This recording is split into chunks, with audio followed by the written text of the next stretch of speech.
تهنوا عن المنكر إلى آخر الآية۔ اسٹیج پر تشریف فرما ہم سب کے بزرگ اور ہمارے بڑے بھائی حضرت مولانا محمد اجمل صاحب قاسمی دامت فیوزہم، اور اسی طریقے سے آپ کے محبوب شاعر اور ہم سب کے بھی محبوب شاعر مولانا مقصود صاحب اظہری، اور آپ کے اور ہمارے امام خطیب مہجوری کے مسجد کے جو ہیں، یہ تمام حضرات ہم سب کے لیے آج یہاں موجود ہیں، یہ ہم سب کی خوش نصیبی ہے۔ دوستو، باتیں بہت قیمتی آپ کے سامنے آئی ہیں۔ بات جو ہم اور آپ سنتے ہیں اس میں ہماری نیت دو ہونی چاہیے۔ دیکھیے، یہ مجلس جو آپ کو ملی ہے نا، خاص طور سے آپ لوگوں کے لیے بہت قیمتی مجلس ہے۔ میں اچھی طرح جانتا ہوں کہ آج کے نوجوان الحمدللہ ہجرت کر کے اپنے وطن کو چھوڑ کر کے کیرلا کا سفر کرتے ہیں، دلی کا سفر کرتے ہیں، پنجاب، ہریانہ اور مہاراشٹرا، کہاں کا سفر کرتے ہیں رزق حلال کی تلاش میں، اور آج آپ اپنے رزق کی تلاش میں کامیاب ہیں، اور رزق اللہ تبارک و تعالیٰ آپ کو عطا کر رہا ہے۔ اللہ نے آپ کی پیدائش سے پہلے ہی آپ کے لیے رزق کو مقرر کر دیا ہے۔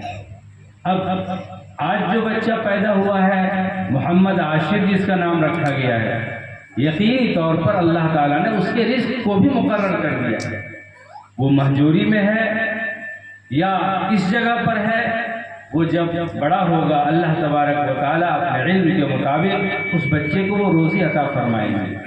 یہ تو یقینی بات ہے، اللہ تعالیٰ روزی ہر کافر، مشرک، ظالم، ہر ایک کو اللہ تبارک و تعالیٰ رزق فراہم کرتے ہیں کہ نہیں کرتے ہیں؟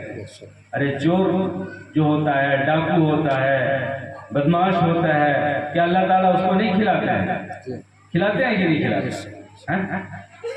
اور انسانوں کو بھی کھلاتے ہیں، نمازیوں کو بھی کھلاتے ہیں، بے نمازیوں کو بھی کھلاتے ہیں۔ اللہ تعالیٰ نے رزق کا وعدہ لیا ہے، تو رزق تو یقیناً آپ کو ملے گا، روزی ملے گی، لیکن یاد رکھیے کہ یہ مجلس جو آپ کو مل رہی ہے، اس طرح کی مجلس بار بار آپ کو نہیں ملے گی۔ میں جانتا ہوں بعض احباب نوجوان ہم سے کہتے ہیں کہ مفتی صاحب کیا بتائیں، پیسہ تو کماتا ہوں، بڑا افسوس ہوتا ہے جب جمعہ کا دن ہوتا ہے کہ کہیں مسجد نظر نہیں آتی ہے۔ ایسے علاقے میں، دور افتاد علاقے میں، فیکٹری میں کام کرتا ہوں کہ جمعہ کا دن گزر جاتا ہے، جمعہ کا پتہ نہیں چلتا، کوئی مسجد موجود نہیں ہوتی ہے۔ بہت افسوس ہوتا ہے۔ ظاہر سی بات ہے کہ اگر آپ جمعہ سے محروم ہو جاتے ہیں تو دین کے بہت بڑے حصے سے محرومی ہو جاتی ہے۔ بلکہ بعض روایتوں میں ہے کہ مسلسل اگر آپ کی جمعہ کی نماز چھوٹ جائے بلا عذر شرعی کے، 3 جمعہ اگر آپ نے چھوڑ دیا تو آپ نے کفر والا عمل کر لیا، تو بہت بڑی وعید ہے۔ آپ افسوس کرتے رہتے ہیں کہ جمعہ کی نماز چھوٹ رہی ہے، جمعہ کی نماز میں جاتے تو اللہ رسول کی کچھ بات سنتے، اے میرے نوجوانوں، کیا تمہارے لیے یہ قیمتی لمحہ نہیں ہے کہ ضیاء البابو نے اپنے بچے کے عقیقہ پر آپ سب کو دعوت دے کر کے گھر میں جا کر کے کہا کہ آج ہمارے یہاں ایک مجلس ہے، ہم علماء کرام کو، شورائے اسلام کو بلا رہے ہیں، وہ دین کی باتیں آپ سے کریں گے۔ آپ کو تو سارا کام، ساری دنیا کا کام آج چھوڑ کر کے آپ کو حاضر ہو جانا چاہیے کہ پھر ہم 2-4 روز کے بعد کام پر نکل جائیں گے تو یہ دین کی باتیں سننے کو ہم کو نہیں ملے گی۔ یہ جمعہ کی نماز اذان سے پہلے آپ کو پہنچ جانا چاہیے کہ پھر یہاں سے چلے جائیں گے روزی کمانے کے لیے، تو پتہ نہیں جمعہ کی نماز بھی ہم پڑھ پائیں گے کہ نہیں پڑھ پائیں گے۔ اب ہمارے پاس مسئلہ پوچھنے آئیے گا کہ مفتی صاحب آپ نے کہا کہ اگر 3 جمعہ چھوٹ گیا تو مذہب اسلام میں پتہ نہیں ہم ہیں کہ نہیں ہیں، کفر والا عمل ہو گیا، اسلام سے کہیں دور تو نہیں ہو گئے؟ تو مفتی صاحب فتویٰ دیں گے نہیں بابو تم مسافر ہو اور مسافر کے اوپر جمعہ کی نماز نہیں ہے، لیکن ظہر کی نماز تو ہے نا۔ کہنے کا مطلب یہ ہے کہ آپ دور چلے جاتے ہو، ان چیزوں سے محروم ہو جاتے ہو۔ مجھے افسوس ہوتا ہے کہ دعوت دی گئی، کھانے کی بھی دعوت دی گئی، علماء کرام کو بھی انہوں نے بلایا ان کی ضیافت کے لیے، اکرام یہاں دے کر کے ان کو بلایا، پھر بھی آپ نہیں سنتے۔ سنو، بہت سننے کی بات ہے، بہت سننے کی بات ہے، اور آج کے دور میں بہت زیادہ سن کر کے عمل کرنے کی بات ہے۔ ایک ہے سننا اور ایک ہے عمل کرنا۔ اگر آپ عمل کی نیت سے سنیے گا نا تو انشاءاللہ عمل کی توفیق ملے گی، اور اگر عمل کی توفیق نہ بھی ملی تو کم از کم دین کا نالج ہوگا کہ نہیں ہوگا؟ دین کا نالج ہوگا کہ نہیں ہوگا؟ ضرور ہوگا۔ بہرحال بات میں یہ کر رہا تھا کہ ایک دعا آپ پڑھتے ہیں کہ نہیں پڑھتے ہیں؟ دعا پڑھتے ہیں، بلکہ امام صاحب بھی آپ کو سکھاتے ہوں گے، اور دعا میں اگر آپ سنتے ہوں گے تو ضرور سنتے ہوں گے والذین یقولون ربنا هب لنا من ازواجنا ومن ذریاتنا قرۃ اعین واجعلنا للمتقین اماما۔ یہ دعا پڑھی ہے۔ اللہ کے جو نیک بندے ہوتے ہیں، اللہ کے جو نیک بندے ہوتے ہیں، ان کا ذکر اللہ تبارک و تعالیٰ نے قرآن مجید میں کیا ہے، اور ان نیک بندوں میں ایک بڑے اللہ کے ولی تھے، بہت بڑے اللہ کے ولی، جو اللہ سے نہایت قریب تھے، اتنے قریب تھے، اللہ اکبر، اتنے قریب تھے کہ ان کا نام اللہ تبارک و تعالیٰ نے قرآن میں ذکر فرمایا۔ کوئی نبی نہیں تھے، وہ اللہ سے بہت قریب تھے، اللہ سے لو لگانے والے تھے،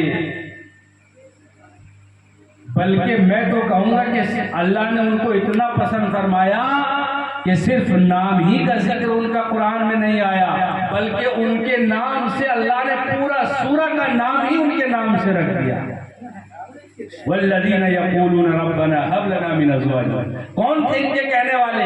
ان نیک بندوں میں کون بڑے نیک بندے تھے اللہ کے؟ حضرت لقمان علیہ السلام، پیغمبر۔ علماء نے لکھا کہ پیغمبر نہیں تھے، بڑے حکیم تھے، وہ دانا آدمی تھے، وہ اپنے بچوں کے بارے میں بھی فکر کرتے تھے، اپنے محلے کے بارے میں بھی فکر کرتے تھے کہ کہیں ایسا نہ ہو کہ لقمان کو اللہ کا قریبی ہے اور لقمان کے بیٹے اگر اللہ کے قریبی نہیں بنے، لقمان کے محلے کے لوگ اگر اس کے قریبی نہ بنے، تو کہیں ایسا نہ ہو کہ لقمان کو بھی اللہ تبارک و تعالیٰ اپنے دربار سے بھگا دے اور دھدکار دے، ایسا نہ ہو۔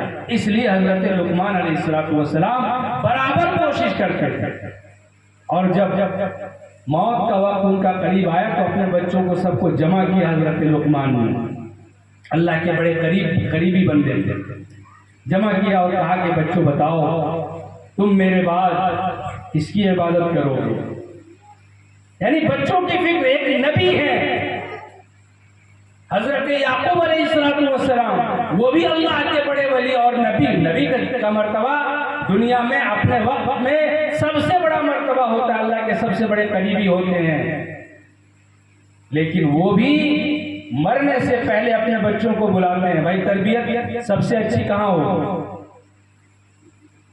ایک آدمی ہے جو بہت بڑا نیک آدمی ہے، اس کے بچے نیک ہوں گے کہ نہیں ہوں گے؟ بچوں کی تربیت جب ہوتی ہے تو نیک کے گھر میں بچہ پیدا ہوتا ہے تو نیکی سکھائی جاتی ہے، اچھائی سکھائی جاتی ہے کہ نہیں سکھائی جاتی ہے؟ مولانا صاحب کا بیٹا اگر ہے تو ضرور وہ دین کے بارے میں نالج رکھتا ہے، حافظ صاحب کا بیٹا ہے تو دین پر ضرور وہ چلے گا، اس کے باپ کو اس کی فکر سب سے پہلے ہوتی ہے۔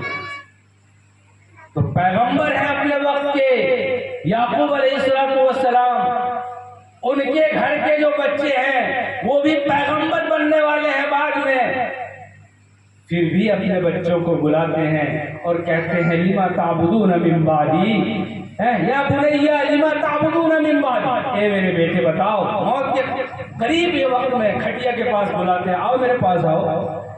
سوچ رہے ہوں گے کہ باپ کہیں گے کہ وہ فلانا جو کھیت ہے بیٹا وہ ہم نے تم کو دے دیا، اور اس کی فکر کرنا، اور وہ مال اور وہ بیلنس اور وہ اتنا پیسہ اتنا پیسہ، ذرا اس کو ایسے سنبھالنا، اس تجارت کو ایسے سنبھالنا.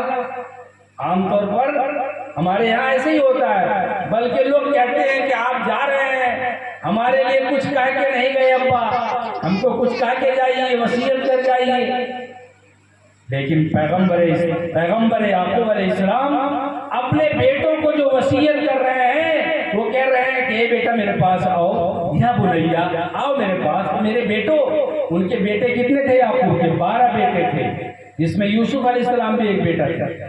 یا بنیا لما تعبدون من بعدی، اے میرے بیٹے جس میں پیغمبر بھی ہونے والے ہو، بتاؤ میرے بعد تم کس کی عبادت کرو گے؟ کس دین کی عبادت، کس دین پر چلو گے، کس کی عبادت کرو؟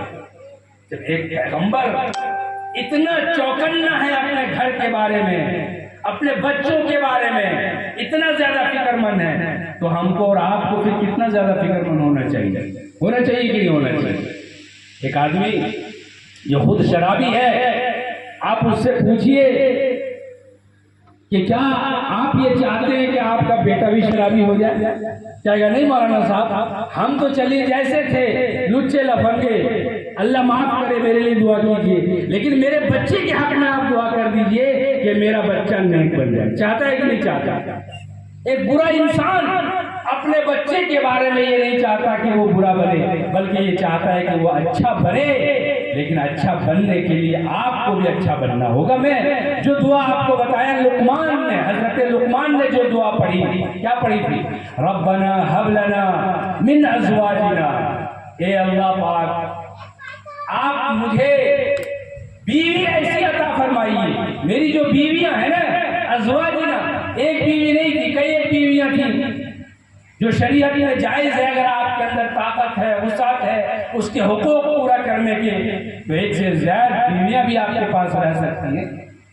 تو حضرت لقمان کی جو بیویاں تھیں ان کے بارے میں اللہ سے دعا مانگ رہے ہیں، اللہ کے قریبی ہونے کے باوجود، اے اللہ میری بیویوں کو اور میرے بچوں کو میری آنکھوں کا ٹھنڈک بنا دیجیے. ربنا هب لنا من ازواجنا ومن ذریاتنا قرۃ اعین، میری آنکھوں کا ٹھنڈک بنا دیجیے. یعنی کہ میرے بچے اتنے اچھے ہو جائیں، اتنے ہنر والے ہو جائیں، اتنے نیک بن جائیں کہ جب میں بچے کو دیکھوں، اس کے کام کو دیکھوں، تو میری نظر خوش ہو جائے کہ میرا بیٹا واقعی اچھا کام کر رہا ہے. یہ کون فکر کر رہے ہیں دوستو؟ کون فکر کر رہے ہیں اس چیز کی؟ آپ کر رہے ہیں کہ نہیں کر رہے؟ کرنا چاہیے کہ نہیں کرنا چاہیے؟ ہم جیسے گناہگار کو تو چاہیے سارا فوکس کہ میرا بچہ اور میں کیسے اچھا بن جاؤں. ابھی مولانا صاحب نے آپ سے کہا نا کہ خود بھی جہنم کی آگ سے بچو اور اپنے اہل و عیال کو، اپنے گھر والوں کو، خاندان والوں کو، اپنے بچوں کو، اپنی بیویوں کو بھی جہنم کی آگ سے بچاؤ. تو آپ کو، ہم کو زیادہ فوکس کرنا ہے اپنے بچوں کو نیک بنانے کے لیے. جب ایک بڑے اللہ کے قریبی حکیم آدمی، دانا آدمی اللہ سے روز رو رو کر کے دعا کر رہے ہیں، ربنا ہب لنا من ازواجنا ومن ذریاتنا، میرے بچوں کو، میری بیویوں کو میری آنکھوں کی ٹھنڈک بنا دیجیے. آپ باہر میں بڑی عزت ہے، آپ مفتی صاحب ہیں، مولانا صاحب ہیں، اور ماسٹر صاحب ہیں، ٹھیکیدار صاحب ہیں، ذمہ دار صاحب ہیں، حافظ صاحب ہیں، حاجی صاحب ہیں، دکاندار صاحب ہیں، صدر صاحب ہیں، سیکریٹری صاحب ہیں. باہر بہت عزت ہے، ہونی بھی چاہیے. مرتبے کے لوگ ہیں، ان کے مرتبے کے لحاظ سے ان کی قدر دانی ہونی چاہیے. آج مولانا صاحب لوگوں کے لیے آپ نے جو پھول والا بہترین نقاشی کی ہوئے جو بستر لگایا ہے، کیوں لگایا ہے؟ ان کے احترام میں، ان کی قدر دانی میں. جو بڑے ہوتے ہیں ان کی قدر دانی کرنی بھی چاہیے.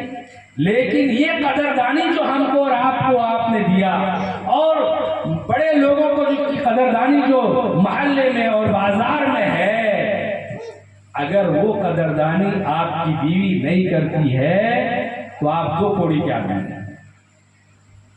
اس لحاظ سے کہ آپ نے سارے سماج اور سوسائٹی کو ٹھیک کرنے کی ذمہ داری لی، روز سماج اور سدھار کا پروگرام آپ کر رہے ہیں، لیکن اگر آپ کی بیوی ایسی ہے کہ آپ جاتے ہیں اور اس کے بعد آپ کو گری آتی ہے، آپ کو لتی آتی ہے، زبان درازی کرتی ہے، نماز سے غافل رہتی ہے، کھانا بناتی ہے تو بسم اللہ نہیں کرتی ہے، پاکی اور ناپاکی وہ نہیں جانتی ہے، آپ کے بچوں کو صاف ستھرا نہیں رکھتی ہے، آپ کے بچوں کو اللہ اور کلمہ نہیں سکھاتی ہے، تو یقین جانیے کہ آپ کا سماج میں چاہے جتنی عزت ہو جائے، اگر آپ نے اپنی بیوی کی تربیت نہیں کیا، اللہ سے رو رو کر اپنی بیویوں کے لیے دعائیں نہیں مانگی، تو کل قیامت کے دن آپ آگے نہیں بڑھ سکتے۔ اللہ کے نبی سرکار دو عالم صلی اللہ علیہ وسلم نے ارشاد فرمایا، کلکم راع وکلکم مسئولون عن رعیتہ، تم میں سے ہر آدمی، کیا کہہ رہے ہیں؟ کون کہہ رہے ہیں؟ کون کہہ رہے ہیں؟ آقا مدنی، تاجدار مدینہ، احمد مصطفیٰ، محمد مصطفیٰ صلی اللہ علیہ وسلم، جن کے کلمہ پڑھے بغیر ہم اور آپ ایمان والے نہیں ہو سکتے ہیں، ان کی پاکیزہ زبان سے ایک بات نکلتی ہے نصیحت کے لیے، ارے تقریر ہم اور آپ کیا کرو گے؟ تقریر ہم اور آپ کیا کریں گے؟ نصیحت ہم اور آپ کیا کریں گے؟ نصیحت تو آقا مدنی صلی اللہ علیہ وسلم کی نصیحت ہے، ان کی تقریر ہے۔ انہوں نے کہا، اے نوجوانوں، کلکم راع وکلکم مسئولون عن رعیتہ، تم میں سے ہر آدمی نگراں ہے، ہر آدمی نگراں ہے، ذمہ دار ہے۔ وَكُلُّكُمْ مَسْئُولُونَ عَنْ رَعِيَّتِهِ، اور تم کتنے بڑے نمازی ہو گئے، کتنے بڑے حاجی ہو گئے، کتنے بڑے عالم ہو گئے، کتنے بڑے سردار ہو گئے، کتنے بڑے دکاندار ہو گئے، کتنے بڑے بزنس مین ہو گئے، سب کچھ چلے گا، لیکن اللہ تبارک و تعالی نے جو نگرانی آپ کے سپرد کیا ہے، اس نگرانی کے بارے میں آپ سے سوال کیا جائے گا۔ اور اللہ کے نبی نے آگے یہ فرمایا کہ بیوی نگراں ہے اپنے شوہر کے گھر کے لیے، جب وہ باہر چلا جاتا ہے کام کرنے کے لیے تو بیوی کی نگرانی لازم ہے کہ وہ بچوں کی نگرانی کرے۔ میرا بچہ 10 سال سے زیادہ کا ہو گیا، اس کو نماز آتی ہے کہ نہیں آتی ہے، اس کو کلمہ آتا ہے کہ نہیں آتا ہے، وہ مکتب امام صاحب کے پاس جا کر کے قرآن مجید پڑھنا سیکھا ہے کہ نہیں سیکھا ہے۔ باپ کو ہر مہینہ پیسہ ٹرانسفر کر دیتا ہے 1 سیکنڈ کے اندر، اور ہم بھی آن لائن خریداری کر لیتے ہیں، لیکن آیا میں نے اپنے شوہر کے پیسے کو، ان کی دولت کو، ان کے گھر کو، ان کی عدم موجودگی میں جب وہ مسافرت میں گئے ہوئے ہیں کام کرنے کے لیے، تو میں نے ان کے گھر کی نگرانی کیا کہ نہیں، ان کے بچوں کی تربیت کیا کہ نہیں؟ اگر کیا تو یقین جانیے کہ یہ بچہ جو پیدا ہونے کے بعد آپ کی تربیت میں آ جاتا ہے، کل قیامت کے دن آپ کے لیے سفارش ہے۔ اور اگر ہماری بیویوں نے گھر کی نگرانی نہیں کیا، شوہر باہر چلا گیا، بچوں کے بارے میں فکر نہیں کیا، ان کی تعلیم کے بارے میں، ان کی تربیت کے بارے میں، ان کے کلمہ کے بارے میں، ان کے درود کے بارے میں، ان کے عقائد کے بارے میں، تو کل قیامت کے دن اس بیوی سے اللہ رب العزت سوال کریں گے، چاہے جتنی بڑی بھی نمازن کیوں نہ ہو، کتنی بڑی بھی حجن کیوں نہ ہو جائے، کتنی بڑی بھی عالمہ فاضلہ کیوں نہ ہو جائے، ان کا قدم آگے نہیں بڑھ سکے گا جب تک کہ وہ اپنے بچوں کے بارے میں جواب اللہ کو نہیں دے دیں۔ اسی طریقے سے شوہر کو اللہ تبارک و تعالیٰ نے بیویوں کے لیے نگراں بنایا ہے کہ اپنی بیوی کے بارے میں وہ فکر کرے کہ پیسہ وہاں سے بھیج رہے ہیں، 1 گھنٹہ بات کر رہے ہیں، عشاء کے بعد بھی 1-2 گھنٹہ بات کر رہے ہیں، کیا بات کر رہے ہیں؟ لن ترانی ہو رہی ہے، یہ کیا ہوا، اس نے کیا کہا، اس کی غیبت، اس کی چغلی، ساری دنیا کی کہانی ہو گئی، لیکن نہ کبھی بیوی کو یہ فکر ہوتی ہے کہ میاں صاحب آپ جمعہ کی نماز پڑھ پاتے ہیں کہ نہیں پڑھ پاتے، اور نہ شوہر کو یہ فکر ہوتی ہے کہ تم گھر میں نماز پڑھ رہی ہو کہ نہیں پڑھ رہی ہو، میرا بچہ مکتب میں پڑھنے جا رہا ہے کہ نہیں جا رہا ہے، اور مولانا صاحب سے کبھی رپورٹ نہیں لیتا ہے کہ مولانا صاحب میرے بچے نے عام پارہ شروع کیا کہ نہیں کیا، قرآن مجید شروع کیا کہ نہیں کیا۔ یقین جانیے یہ لاپرواہی اور یہ غفلت کی نیند نوجوانوں تمہارے لیے دنیا میں بھی بڑی آفت کی شکل میں نازل ہوگی، اور آخرت میں تمہارا ایک قدم بھی آگے نہیں بڑھے گا۔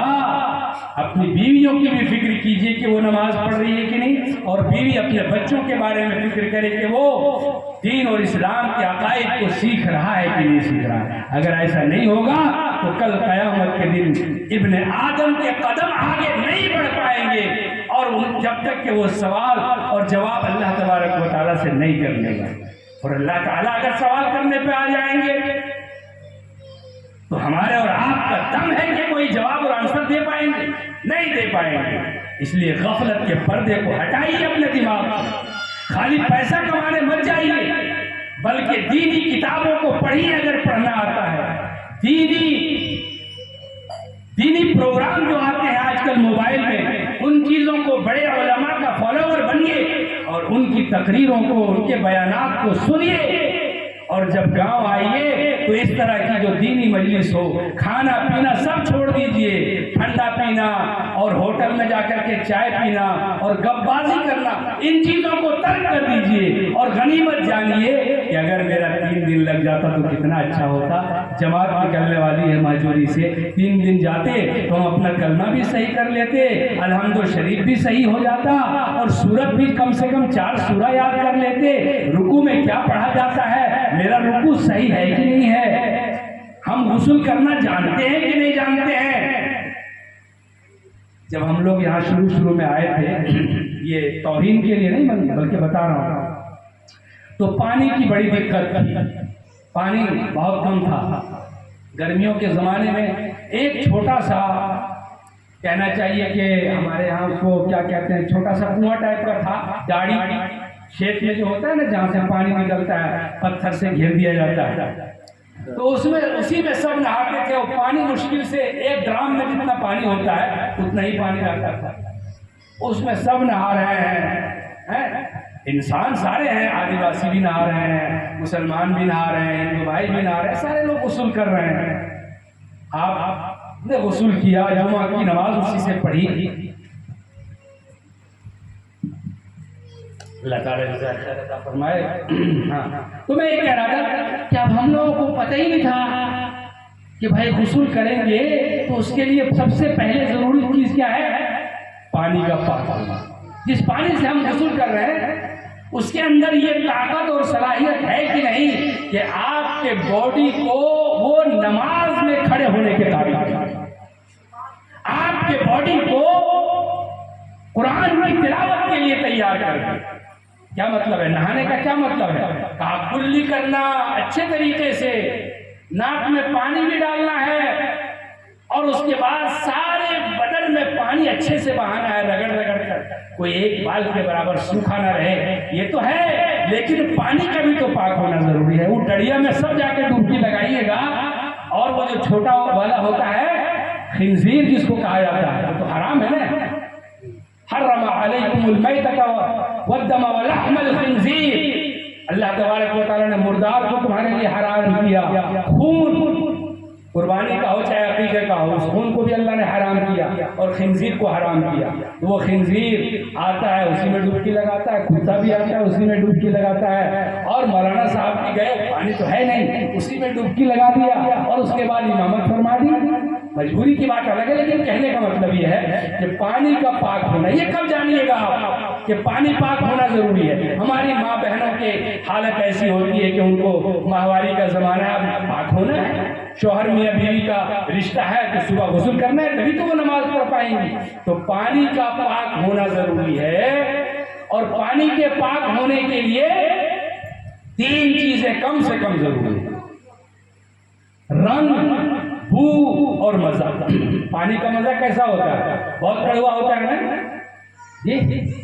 پانی کا مزہ، ذائقہ جو آپ منہ میں لیتے ہیں، تو پانی کا مزہ کیسا ہوتا ہے؟ صاف ستھرا پانی کا مزہ اچھا ہوتا ہے، میٹھا پانی ہوتا ہے کہ نہیں ہوتا ہے؟ اچھا اس کے بعد اس کے اندر سے خوشبو آتی ہے کہ نہیں آتی ہے؟ پانی جب آپ پیتے ہیں، ابھی پانی پینے کی سنت آپ نے سنا نا، دیکھ کر کے پینا ہے، بیٹھ کر کے پینا ہے، بسم اللہ کر کے پینا ہے، جی 3 سانس میں پینا ہے.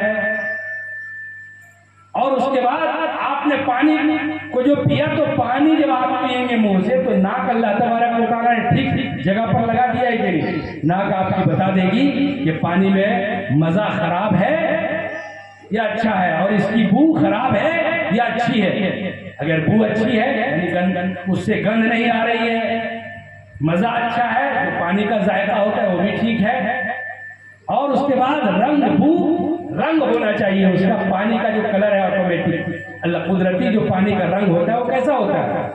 اگر پانی بالکل ہرا ہو گیا ہے، اتنا پرانا پانی ہے کہ وہ ہرا ہو گیا ہے، پیلا ہو گیا ہے، تو وہ پانی پھر غسل کے لائق نہیں رہتا. لیکن جو باڑھ کا پانی ہوتا ہے، برسات کا پانی ہوتا ہے، تو پانی اس میں بھی گندلا ہو جاتا ہے، تو اس سے نہانا جائز ہے. کیوں؟ اس لیے کہ وہ مٹی کی وجہ سے ایسا ہوا ہے نا، وہ رنگ جو بدلا ہے مٹی کی وجہ سے. 2-3 دن میں جب مٹی نیچے بیٹھ جائے گی تو پانی بالکل صاف ہو جاتا ہے. تو پانی کا بھی پاک ہونا ضروری ہے. یہ غسل کے جو فرائض ہیں، کلی کرنا، ناک میں پانی ڈالنا اور سارے بدن میں پانی بہانا اس طرح کہ ایک بال کے برابر بھی سوکھا نہ رہے، یہ چیزیں کہاں سیکھیں گے؟ وضو کیسے کیا جاتا ہے، غسل کیسے کیا جاتا ہے، نماز کیسی پڑھی جاتی ہے؟ بھائی ابھی آئے ہیں، بقرعید کی چھٹی ہے، 3 دن کی جماعت نکلنے والی ہے، تو ضروری ہے کہ 3 دن جائیں گے تو انشاءاللہ موٹی چیز ہم سیکھیں، ہے کہ نہیں ہے؟ کیوں؟ اس لیے کہ اگر آپ سیکھیے گا تو اپنے بچے کو سکھائیے گا کہ بیٹا جب غسل کرو، نہانے جاؤ تو پہلے کلی کرو، ناک میں پانی ڈالو، پھر اس کے بعد صابن لگاؤ اور سارے بدن میں نہاؤ. اس کو سکھائیے گا. آپ ہی کو معلوم نہیں رہے گا، ڈبکی لگا دیا تالاب میں اور ناک میں پانی ڈالا ہی نہیں، ناپاک تھے، آپ کا بدن ناپاک تھا، تو کیا آپ کا غسل ہو جائے گا؟ جمعہ کی نماز ہو جائے گی؟ نہیں ہوگی. ہاں لیکن اگر آپ نے غسل کیا، کلی کرنا بھول گئے، یا ناک میں پانی ڈالا آپ نے بھول گیا، تالاب میں ڈبکی لگا کے آگے، ناپاک تھے آپ. لیکن یاد آیا کہ مسجد میں جو ہے نا نل لگا ہوا ہے، آپ وضو کرنے کے لیے گئے تو ترتیب سے وضو آپ نے کیا، اس میں آپ نے کلی بھی کیا کہ نہیں کیا وضو کرنے سے؟ ناک میں پانی بھی ڈالا. غسل کے وقت آپ نے پانی نہیں ڈالا تھا، لیکن وضو کے وقت میں آپ نے ناک میں پانی ڈال لیا اور کلی بھی کر لیا، تو اب آپ کا غسل بھی ہو گیا اور آپ کا وضو بھی ہو گیا. تو یہ چیزیں چھوٹی چیزیں ہیں، اس کو آپ کو سیکھنے کا موقع ملے گا کہاں؟ علماء کی مجلس میں، جمعہ کی نماز میں، مکتب میں، جماعت میں. تو جو یہ وقت ہے دوستو، اس کو آپ کو فارغ کر کے سیکھنا ہوگا. کیوں سیکھنا ہوگا؟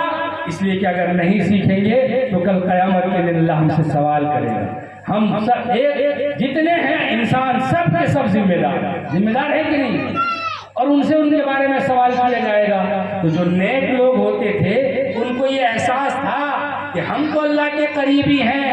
اے لقمان تو تو اللہ کا قریبی ہے، اے یعقوب علیہ السلام آپ تو اللہ کے قریبی ہیں، لیکن آپ کے بعد آپ کے بچے بھی اللہ کے قریبی ہوں گے کہ نہیں ہوں گے؟ تو اس کے لیے دعا مانگتے تھے، ربنا هب لنا من ازواجنا ومن ذریاتنا. اے اللہ ہمیں ایسی بیویاں دیجیے، ہمیں ایسے بچے، میرے بچوں کو ایسا بنا دیجیے کہ وہ میری آنکھوں کا ٹھنڈک بن جائے، جب دیکھے تو خوش ہو جائے، اور جب پتا چلے کہ کن کا بیٹا ہے، فلانے کا بیٹا ہے. یہ کیسے ہوگا؟ جب آپ خود دین سیکھیے گا اور اپنے بچوں کی بہترین تربیت دیجیے گا، ان کو ٹرین کیجیے گا. جو بچپن میں آپ سکھا دیتے ہیں بچہ وہی سیکھتا ہے. آج دیکھیے یہ ضیاء البابو آپ ہی کی طرح کا ایک مزدور آدمی ہے، حلال پیسہ، اپنے حلال کمائی اپنے ہاتھوں سے کماتا ہے، اپنے بیوی بچوں کی پرورش کرتا ہے.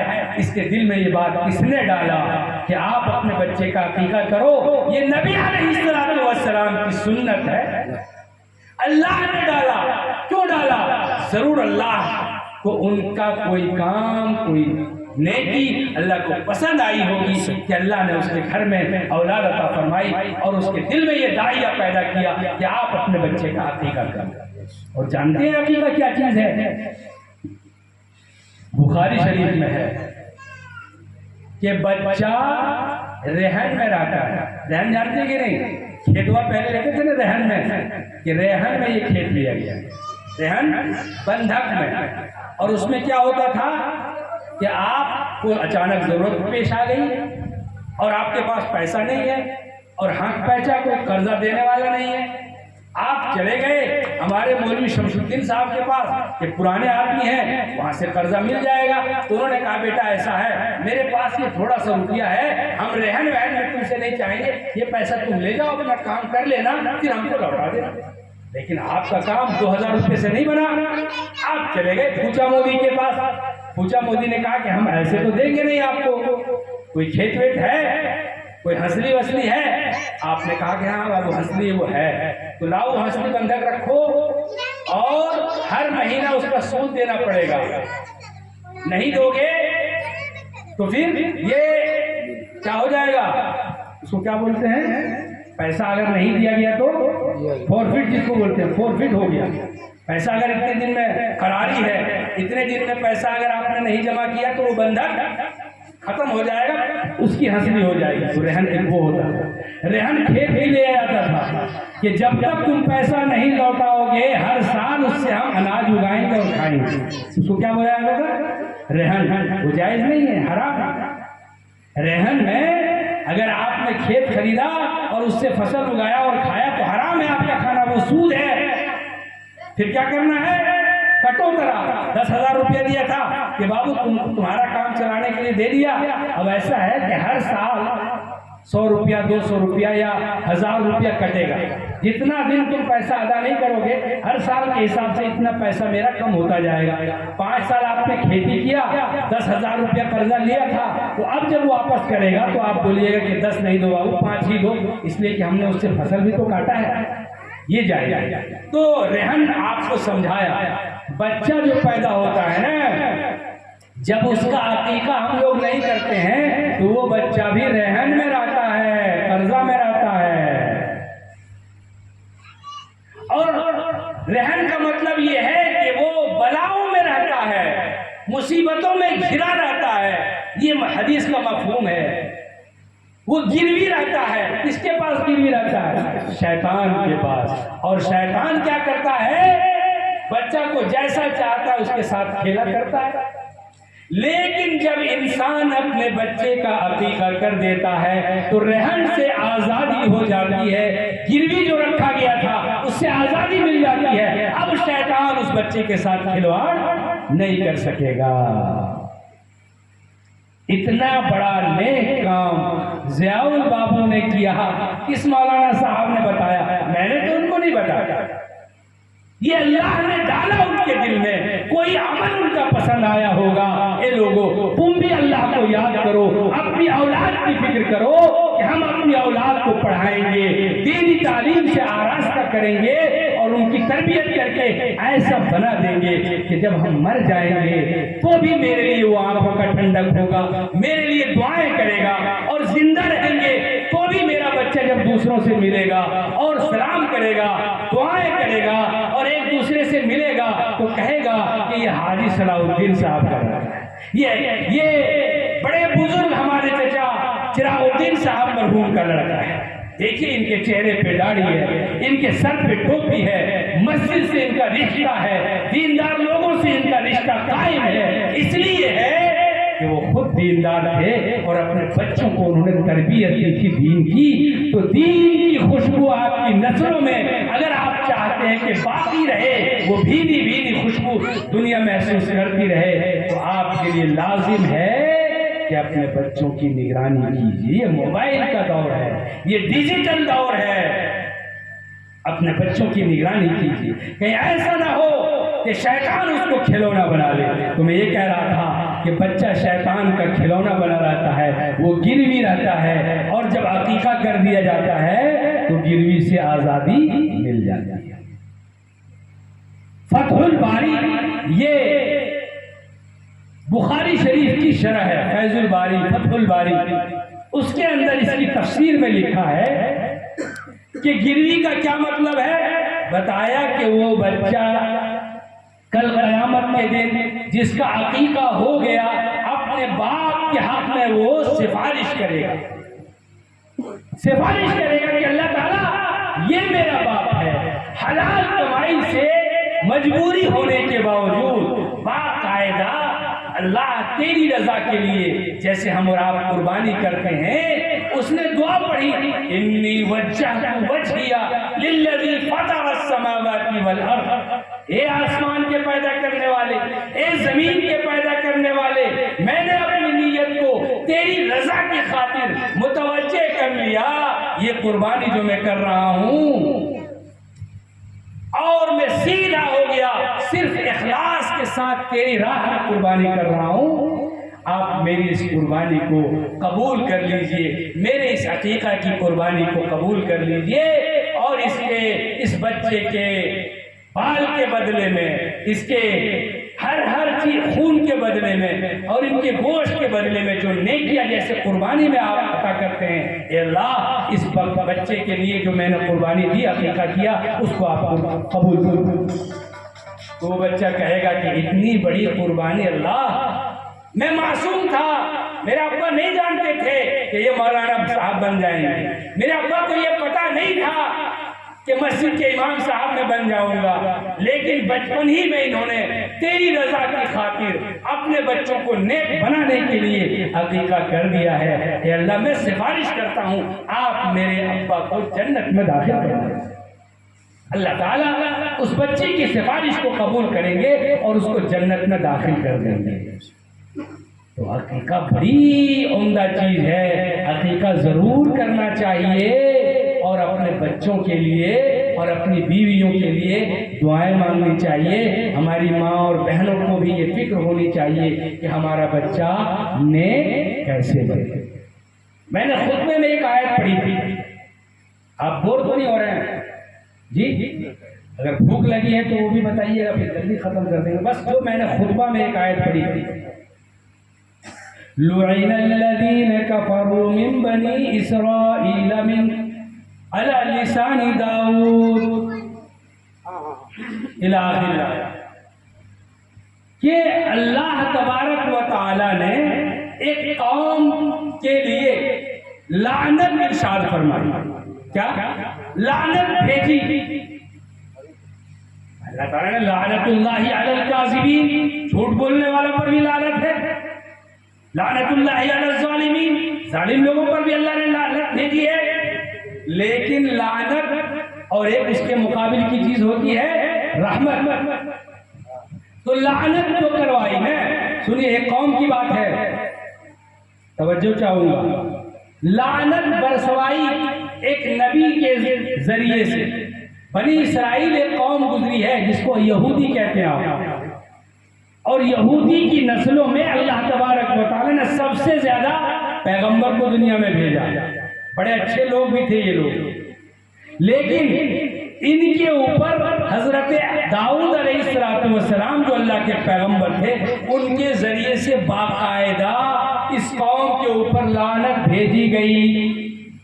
ایک پیغمبر لعنت بھیج رہے ہیں ایک ایسی قوم کے اوپر کہ جس پر بہت سارے انبیاء پیدا ہوئے، اس قوم پر لعنت ہو رہی ہے۔ اور اسی طریقے سے عیسیٰ علیہ السلام عیسائیوں کے قوم کے اوپر بھی، جو عیسیٰ کے ماننے والے ہیں، ان کے قوم پر بھی لعنت برسائی جا رہی ہے، وہ بھی ایک بڑے پیغمبر حضرت سلیمان علیہ السلام کے ذریعے سے۔ کیوں؟ ذالک بما عصوا وکانوا یعتدون، اس لیے کہ بنی اسرائیل قوم بڑی اچھی ہونے کے باوجود وہ لوگ سست پڑ گئے۔ جو لوگ مولانا صاحب تھے اس میں عالم علماء تھے، وہ لوگ اپنا عمل کرتے رہے، گرجا میں جا کر کے عبادت کرتے رہے، لیکن دوسروں کی فکر انہوں نے نہیں کیا کہ میرے گھر کے بچے تو قرآن پڑھ رہے ہیں، میرا پڑوسی کا بچہ قرآن پڑھ رہا ہے کہ نہیں پڑھ رہا ہے، میرا پڑوسی نمازی ہے کہ نہیں ہے، میرا پڑوسی حلال کما رہا ہے کہ نہیں کما رہا ہے، کہیں میرا پڑوسی کسی حرام کام میں مبتلا تو نہیں ہے، میری پڑوس میں رہنے والی بہن وہ قرآن مجید پڑھ رہی ہے کہ نہیں پڑھ رہی ہے، اور کہیں ایسا تو نہیں کہ کافروں کے ہاتھوں میں، مشرکوں کے ہاتھوں میں پڑھنے کے لیے جاتے ہوئے، آتے ہوئے، گھر سے باہر نکلتے ہوئے کسی بدماش اوباش لڑکے کے چکر میں تو ہماری پڑوس میں رہنے والی بہن بیٹی نہیں چلی جا رہی ہے۔ اس کی فکر بنی اسرائیل کی قوم نے چھوڑ دی۔ اپنے جو عمل کرتے تھے مسجد میں گرجا میں جا کے خوب اللہ اللہ کر رہے ہیں، لیکن پڑوسیوں کے حقوق کو انہوں نے بھلا دیا، پڑوسیوں کی خبرگیری نہیں کیا۔ تو بیچارے حاجی نمازی لوگ، ان پر ایک پیغمبر کے ذریعے سے بد دعا کروائی اور لعنت بھیجوائی۔ کیوں؟ اس لیے کہ انہوں نے دوسروں کے اصلاح کی فکر نہیں کیا، دوسروں کو اچھا بنانے کی فکر نہیں کیا۔ ذالک بما عصوا وکانوا یعتدون، اس لیے کہ انہوں نے نافرمانی کی رب کی اور یہ لوگ حد سے تجاوز کر گئے تو پیغمبر کے ذریعے سے ان پر لعنت بھیجی۔ اور آگے فرمایا کہ یہ لوگ دوسروں کو برائی سے نہیں روکتے۔ ہم جان رہے ہیں کہ بھائی ہم نماز پڑھ رہے ہیں، ہم حلال کما رہے ہیں، کھا رہے ہیں، لیکن پورا سماج ملوث ہے سائبر کرائم میں۔ تو ہم سب کی ذمہ داری ہے، علماء کی ذمہ داری ہے، جانکاروں کی ذمہ داری ہے، نالج فل انسانوں کی ذمہ داری ہے کہ وہ ایسے لوگوں کو سکھائے اور جنائے، اللہ کا ڈر دلائے اور خوف دلائے کہ دیکھو یہ قوت والا بازو اللہ نے دیا، تو ہاتھ دیے، تو آنکھیں دی، تمہارے کان صحیح سالم رکھے، طاقت دیا، قوت دیا، تم اپاہج نہیں ہو، اللہ کے راستے میں حلال روزی کماؤ، یہ جہاد سے بڑھ کر ہے۔ کیوں تم ٹیپ ٹاپ کر کر کے بنسیمی والے اور کہاں کے لوگ بدنام ہیں کیوں کر رہے ہو؟ اگر آپ نے صرف اپنے آپ کو حلال کمائی میں لگائے رکھا، اپنے دوستوں کو، ملنے والوں کو فون کے ذریعے سے، خط کے ذریعے سے ملاقات کر کے ان کو سمجھانے کی کوشش نہیں کیا، برائی سے روکنے کی کوشش نہیں کیا، تو یقین جانیے کہ آپ بھی نہیں بچو گے۔ اور اگر آپ نے ایسی نافرمانی کی اور اپنے پڑوسیوں کو اچھا بنانے کی کوشش نہیں کیا، دوستوں کو سدھارنے کی کوشش نہیں کیا، تو یہ اتنا بڑا گناہ ہے کہ نبیوں کے ذریعے سے ہم پر اور آپ پر پھٹکار برسائی جاتی ہے۔ آج پوری دنیا میں مسلمان پریشان ہیں کہ نہیں؟ تو اس کا کوئی سبب تو ہے۔ ظہر الفساد فی البر والبحر بما کسبت ایدی الناس، یہ فساد خشکی میں، سمندر میں، سب جگہ جنگیں چل رہی ہیں۔ کیوں چل رہی ہے؟ ہمارے اور آپ کے ہاتھوں کی کمائی ہوئی چیزیں ہیں، ہم نے نہ خود سدھارنے کی کوشش کی، نہ اپنی ماں بیٹیوں کو سدھارنے کی کوشش کیا، نہ دوست و احباب کو سدھارنے کی کوشش کیا۔ تو دوستو، نہیں عن المنکر بھی ضروری ہے، پڑوسیوں کا خیال رکھنا بھی ضروری ہے۔ آج عقیقے کی اس مجلس میں آپ سے یہ عرض کروں گا اور دو باتیں کہہ کے جاؤں گا کہ جو باتیں آپ نے سنی ہے، ایک بار اللہ سے معافی مانگتے ہوئے کہیے کہ اللہ ہمیں دین پر چلا، کہیے آمین۔ اور یہ کہیے کہ اللہ مجھے نیک بنا دے، اور یہ کہیے کہ اللہ میری بیویوں کو بھی نیک بنا دے، اللہ ہماری بیویوں کو بھی نیک بنا دے، ہمارے بچوں کو بھی نیک بنا دے۔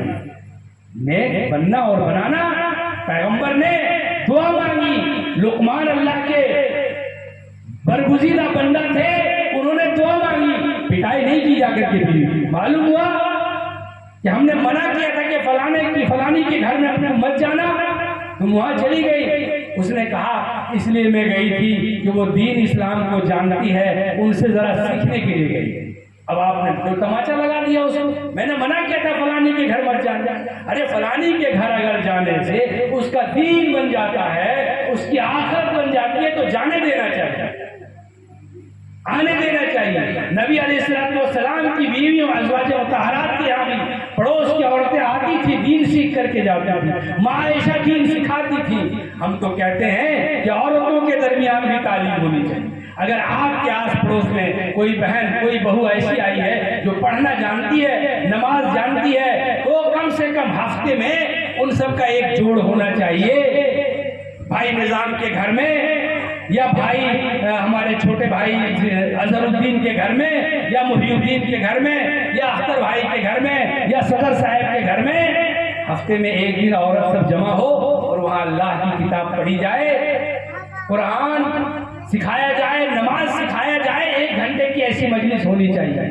تو یہ بھی فکر کرنی ہے، یہ بھی میں آپ سے کہتا ہوں، یہ کام کرنے کا ہے۔ اگر نہیں کیجیے گا تو کل قیامت کے دن اللہ ہم سے سوال کریں گے تو ہم لوگ جواب نہیں دے پائیں گے۔ سماج سدھار کرنا اگر ہے تو اپنی ذات سے کیجیے، لگ جائیے۔ اور اگر عورت سدھر گئی نا، عورت اگر سدھر گیا تو خاندان سدھر جائے، عورت اگر سدھر گئی تو خاندان سدھر جائے گا۔ مرد سیکھا تو فرد سیکھا، اور عورت سیکھی تو خاندان سیکھا۔ عورت سے پورا خاندان، آپ سے بچے مانوس نہیں۔ آپ ایک دن آئیے گا کما کر کے 10 دن کے لیے 15 دن کے لیے، بیٹا کو کہیے گا آؤ بیٹا میرے پاس آؤ میرے پاس سو، ہم تمہیں سونے کی دعا سنائیں گے اور تم کو ہم قرآن کی آیت سنائیں گے، اور نہیں جائیں گے ہم ممی کے پاس سوئیں گے۔ تو بچے ممی سے مانوس ہوتے ہیں، ممی اگر سیکھ جائے گی تو آپ کے بچے آٹومیٹک سیکھ جائیں گے۔ اس لیے ممیوں کو بھی سکھانا ہے، آپ کو بھی سیکھنا ہے، اور اس میں کوئی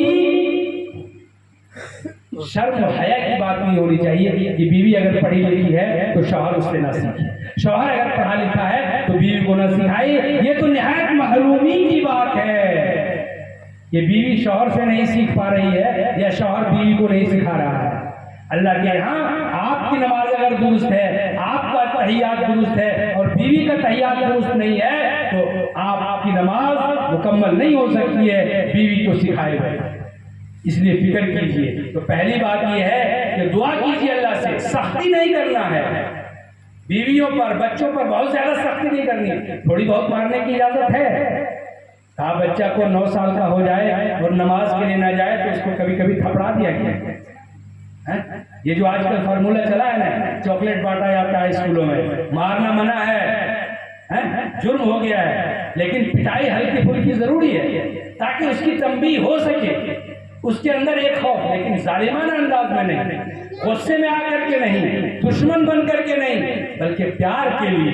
مار بھی ہو تو ایک ڈانٹ کی طرح ہو کہ یہ پڑھنے کے لیے مکتب جانے لگے گا، ایسا نہیں کہ ایسا مار دیے کہ اس کے بعد وہ پڑھنا ہی چھوڑ دیے، ایسا نہیں ہونا چاہیے۔ پیار سے بیوی کو بھی سکھائیے، بچوں کو بھی سکھائیے۔ تو میرے دوست اور بزرگوں، یہ مجلس جو عقیقے کی مجلس ہے، بڑی خوبصورت مجلس ہوئی، علماء کرام یہاں آئے۔ اللہ تعالیٰ سے دعا ہے کہ اللہ تعالیٰ ان سب کے آنے کو یہاں قبول فرمائے۔ آپ اپنی ذمہ داری کے احساس کے ساتھ اس مجلس